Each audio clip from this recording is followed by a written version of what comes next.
सरोकार।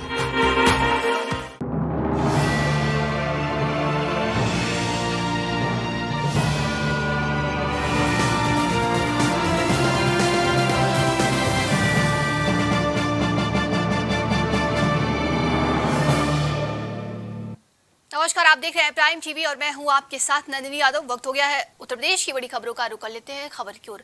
मां आदि शक्ति की आराधना के विशिष्ट अवसर शारदीय नवरात्र की 9वीं तिथि पर गोरक्ष पीठाधीश्वर और मुख्यमंत्री योगी आदित्यनाथ ने पीठ की परंपरा का निर्वहन कर अपने ध्येय को और मजबूती दी। बताया जा रहा है कि नवरात्र के 9वीं पर सीएम योगी ने विधि विधान से कन्या पूजन कर मातृ शक्ति की आराधना की और मां दुर्गा के 9 स्वरूपों की प्रतीक 9 कुंवारी कन्याओं के पांव पखारे, चुनरी उड़ाई, आरती उतारी, श्रद्धापूर्वक भोजन कराया, दक्षिणा और उपहार देकर उनका आशीर्वाद लिया। वहीं मुख्यमंत्री ने परंपरा का निर्वहन करते हुए बटु पूजन भी किया है। दात्री का है।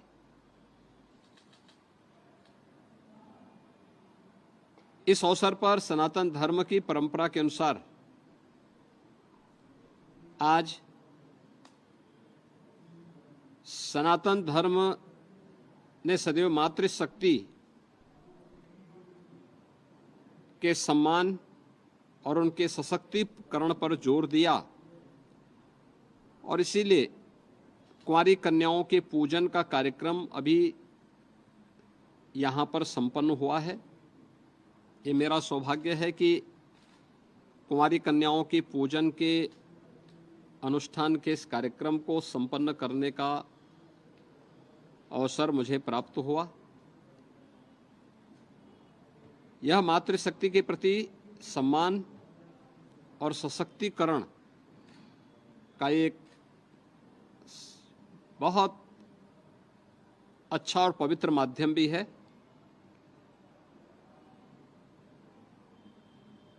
पूरे प्रदेश में इस अवसर पर जहां नौ दुर्गा पूजा के कार्यक्रम हर्षोल्लास और उमंग के साथ आयोजित हो रहे हैं, वहीं शासन के स्तर पर मिशन शक्ति का कार्यक्रम भी बहुत प्रभावी ढंग से आगे बढ़ रहा है। यूपी कांग्रेस धीरे धीरे अपनी सियासी जमीन को मजबूत कर रही है। पिछले कुछ समय में जिस तरीके से पार्टी में कई बड़ी नेताओं की वापसी हुई है, उससे पार्टी काफी उत्साहित है। ये नेता लगातार अलग अलग जाति और समुदाय को पार्टी से साथ जोड़कर पार्टी को जमीनी स्तर पर मजबूत बनाने का काम कर रहे हैं। इसका असर आगामी लोकसभा चुनाव में भी देखने को मिल सकता है। कांग्रेस सपा से ज्यादा सीटों पर दावेदारी कर सकती है। बीते बुधवार को कांग्रेस ने पूर्व विधायक रहे गयादीन अनुरागी और दिलदार नगर से पूर्व बीजेपी एमएलए पशुपतिनाथ राय कांग्रेस में शामिल हो गए। अनुरागी प्रभावशाली दलित नेता हैं। उन्होंने साल 2021 में समाजवादी पार्टी ज्वाइन कर ली थी। हमीरपुर की राठ सीट पर उनका खासा प्रभाव माना जाता है। इससे पहले बागपत में आरएलडी के बड़े नेता रहे अहमद हामिद भी कांग्रेस में शामिल हुए हैं।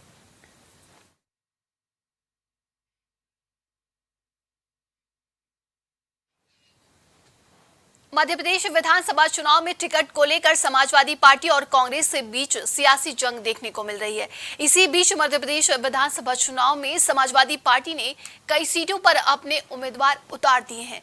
इससे नाराज कांग्रेस के नेताओं ने बयानबाजी शुरू कर दी। कांग्रेस और सपा के बीच चल रहे घमासान के बीच एक पोस्टर चर्चा में आ गया है।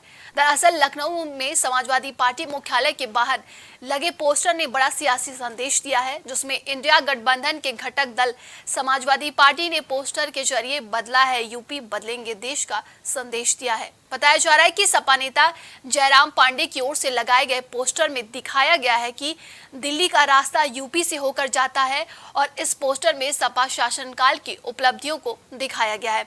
वहीं दिल्ली की ओर जाते हुए अखिलेश यादव और कार्यकर्ताओं को भी दिखाया गया है।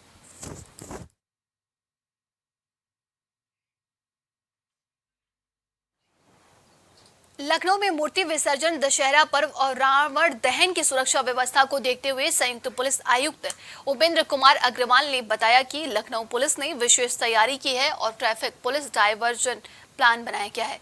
साथ ही 133 विसर्जन के कार्यक्रम में 59 जगह पर रावण दहन का कार्यक्रम है, जिसको लेकर लखनऊ पुलिस ने विस्तृत प्रबंधन किए हैं।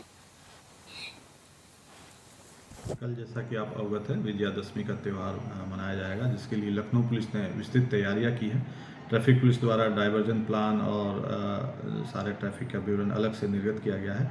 जहाँ तक कार्यक्रम के संख्या की बात है तो बताना चाहूँगा कि लगभग कल 76 शोभा यात्राएँ हैं जो निकलेंगी। इसके अलावा 133 जो हमारे पास रिकॉर्ड में है प्रतिमा विसर्जन के कार्यक्रम है। इसके अलावा 59 स्थानों पर रावण के पुतले दहन का कार्यक्रम भी आयोजित किया जाना है। लखनऊ पुलिस द्वारा इसमें विस्तृत प्रबंध किए गए हैं। बाहर से हमें पुलिस मुख्यालय द्वारा भी अतिरिक्त पुलिस बल उपलब्ध कराया गया, जिसमें 100 सब इंस्पेक्टर अंडर ट्रेनिंग उपलब्ध कराए गए हैं। पूरी जो पीएसी है वो लगभग 10 कंपनी पीएसी और 1 कंपनी आरएफ भी डिप्लॉय की जा रही है।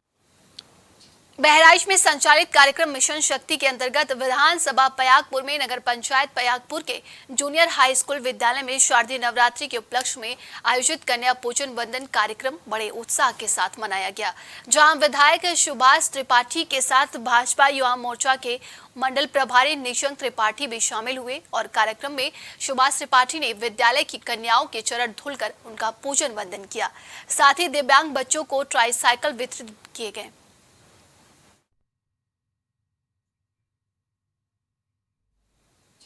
गाजियाबाद के क्रॉबलिक रिपब्लिक में दुर्गा पंडाल आकर्षण का केंद्र बना हुआ है। दरअसल इस दुर्गा पंडाल में विज्ञान और आस्था का बेहद ही खास संगम देखने को मिल रहा है। साथ ही इस पंडाल में चंद्रयान और रोवर भक्तों को अपनी ओर आकर्षित कर रहे हैं। वहीं लोगों ने जानकारी देते हुए बताया कि इस बार यह विशेष दुर्गा पंडाल काफी पसंद आ रहा है। हमारी कोशिश यही है कि यहाँ पर आने वाले बच्चे आस्था के साथ विज्ञान से भी जुड़े, इसलिए इस दुर्गा पंडाल को चंद्रयान की थीम पर बनाया गया है। इसका पीछे का जो वजह है वो प्राइमरीली टू सेलिब्रेट जो इंडिया ने अभी अचीवमेंट किया है, the first country to land on the south lunar pole, उसका हम लोगों ने सेलिब्रेट किया है। इसके पीछे के जितने भी साइंटिस्ट है, एस्ट्रोलॉजर है, एस्ट्रोनॉमिस्ट जितने भी है, फिजिसिस्ट जितने भी हैं, उन सबको हम सेलिब्रेट कर रहे हैं, नमन दे रहे हैं, स्पेशली उनको धन्यवाद बोल रहे हैं अपने तरीके से, ये बोल के कि उनके जीवनी के ऊपर हमने एक मूवी बनाई है। इसरो के ऊपर पूरा हमने मूवी बना रखा है कि देखिए ये पंडाल का थीम हमने स्पेशली बच्चों को मद्देनज़र रखते हुए बनाया है कि उनके लिए साइंस एंड टेक्नोलॉजी के ऊपर वो कुछ सीखने को मिले उनको। यहाँ पे बच्चे आ रहे हैं विभिन्न प्रकार के, विभिन्न क्लास के, विभिन्न एज के, और बहुत ही ज़्यादा प्रोत्साहित हो रहे हैं ये पूरा सब कुछ देख के। तो उनमें आगे बढ़ने की, साइंस एंड टेक्नोलॉजी को लेके आगे पढ़ाई करने की, उनको जानने की एक अलग ही इच्छा हो रही है। ये जो चंद्रयान की थीम पर आपने दुर्गा पंडाल सजाया, क्या पिछली बार की अपेक्षा इस बार देखने वालों की बहुत ज़्यादा पर डे 20 से 25 हज़ार लोग आ रहे हैं देखने। पर डे 20 से 25 हज़ार लोग हैं, जिसमें से ज़्यादातर लोग बच्चे अपने पेरेंट्स को घर से लेके आ रहे हैं। हमें रोहिणी, द्वारका, दिल्ली के अलग अलग जगह से, गाज़ियाबाद, नोएडा के अलग अलग जगह से लोग फ़ोन करके पूछ रहे हैं कि आप लोकेशन भेजिए, हम इसको देखना चाह रहे हैं। गाजियाबाद के चीला मोड़ क्षेत्र के महमूदपुर गांव में एक युवक की गोली मारकर हत्या कर दी गई और गांव के प्रधान पति कपिल प्रधान पर हत्या का आरोप लगा है। जहां परिजनों ने बताया कि ग्राम प्रधान के पति कपिल प्रधान ने मृतक के छोटे भाई को कई बार हत्या की धमकी दी थी।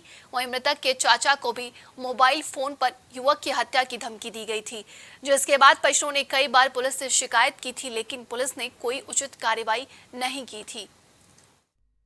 थाना क्षेत्र टीला मोड़ के ग्राम रस्तल के पास यहाँ पर एक घटना की सूचना मिली थी पुलिस को। मौके पर आकर ये जांच में ये आया कि एक व्यक्ति जिसका नाम प्रमोद है, जिसकी उम्र लगभग 40 वर्ष है, उसको कुछ अज्ञात लोगों ने पर गोली द्वारा फायर किया गया और 3 राउंड फायर हुआ है और जिसके बाद उसकी मौके पर मृत्यु हो गई है। और स्वयं घटनास्थल का निरीक्षण मुझ डीसीपी द्वारा और मौके पर यहाँ पर एसीपी और थाना पुलिस मौजूद है। फील्ड यूनिट की टीम आ गई है और जिसके द्वारा बॉडी को पोस्टमार्टम हेतु भिजवाया जा रहा है।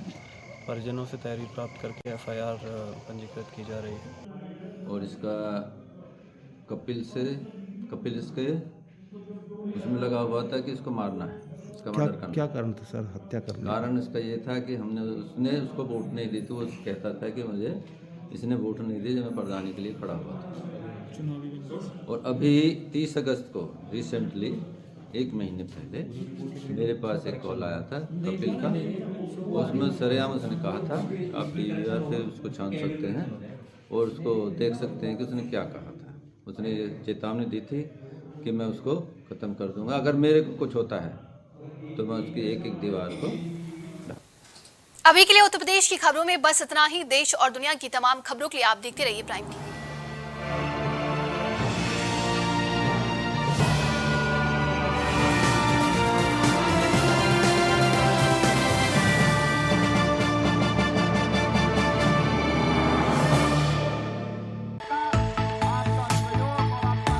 कुछ भाव पुष्प। आप देख रहे हैं प्राइम टीवी, सच साहस